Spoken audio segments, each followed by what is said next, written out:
ఇచ్చేస్తాం తమ్ముడు, కొంచెం అడ్జస్ట్ అవగానే ఇచ్చేస్తాం.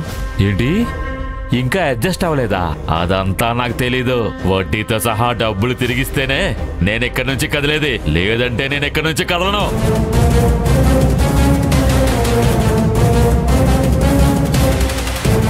అన్నా, మీకు రావాల్సిన డబ్బెంత? వడ్డీతో కలిపి 2,40,000 రూపాయలు రావాలి.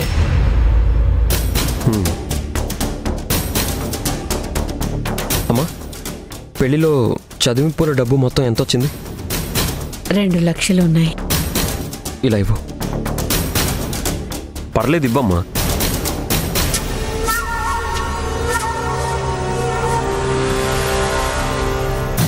అన్నా, ప్రస్తుతానికి ఈ 2 లక్షలు ఉంచండి, మిగతా 40,000 నేను వచ్చే వారం ఇస్తా. ఏంటి మళ్ళీ కథలు చెప్తున్నావా?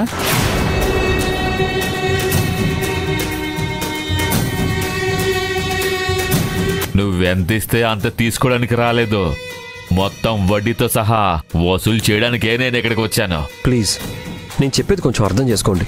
ఇప్పుడే కొత్తగా పెళ్ళయింది, పెళ్లి కూతురి కూడా లోపలే ఉంది. ఇలాంటి టైంలో మీరు ఇలా వచ్చి గొడవ చేయడం అస్సలు కరెక్ట్ కాదు. నేను చెప్తున్నాను కదా, ఖచ్చితంగా వచ్చేవారం మీకు బ్యాలెన్స్ అమౌంట్ ఇచ్చేస్తాను. ఇవి తీసుకోండి ప్లీజ్. అదేం కుదరదు, మొత్తం కట్టాల్సిందే. ఏంటండి మీరు మొత్తం అమౌంట్ ని సెటిల్ చేయండి అని ఒకటే పట్టుకుని కూర్చున్నారు. చూడండి, మొత్తం అమౌంట్ మా దగ్గర లేదు. 2 లక్షలు ఇస్తున్నారు కదా, మిగతాది వచ్చే వారం ఇస్తామని చెప్తున్నారు కదా. మర్యాదగా ఇచ్చిందేదో తీసుకుని వెళ్ళిపోండి. చూడు తమ్ముడు, నిజంగానే వచ్చే వారం ఇచ్చేస్తాం. విన్నారా మేడం గారు ఏం చెప్పారు? సరే, నేను ఈ రోజు ఇవి తీసుకుని వెళ్తాను, కానీ మీరు మిగతావి ఇచ్చేంత వరకు షూరిటీగా ఈ అమ్మాయిని మాతో పాటు తీసుకొని వెళ్తాను.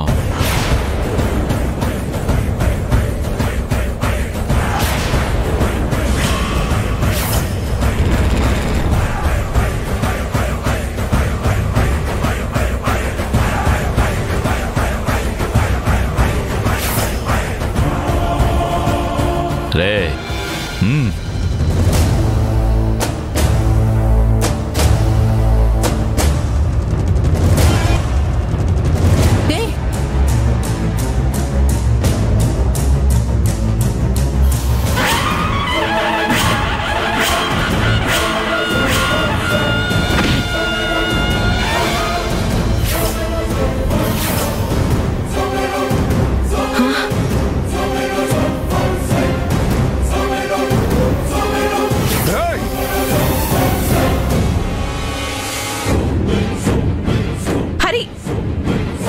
ఎంత ధైర్యం ఉంటే నా ముందే నా చెల్లిని టచ్ చేయడానికి ట్రై చేస్తావు? చూడు, చెయ్యుంది కదా అని ఎవరి మీద పడితే వాళ్ళ మీద చెయ్యేస్తే చెయ్యి నరికేస్తా. చాలా ఆపవయ్యా. ఈ పౌరుషం నువ్వు తీసుకున్న డబ్బులు తిరిగి ఇవ్వడంలో చూపించు, అప్పుడు ఒప్పుకుంటా నువ్వు మగాడువని.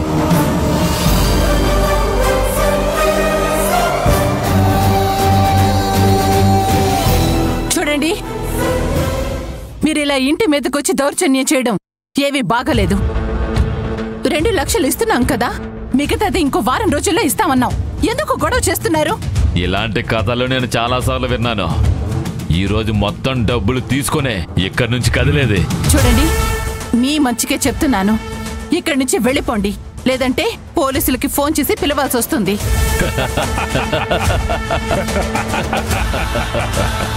పోలీసులని చెప్పగానే భయపడి వెళ్ళిపోతాననుకున్నావా?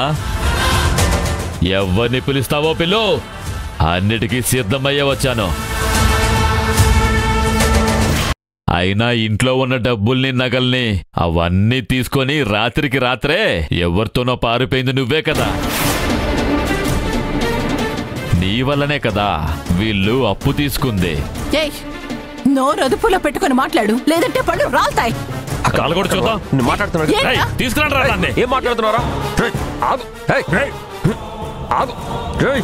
హరి, ఆగు.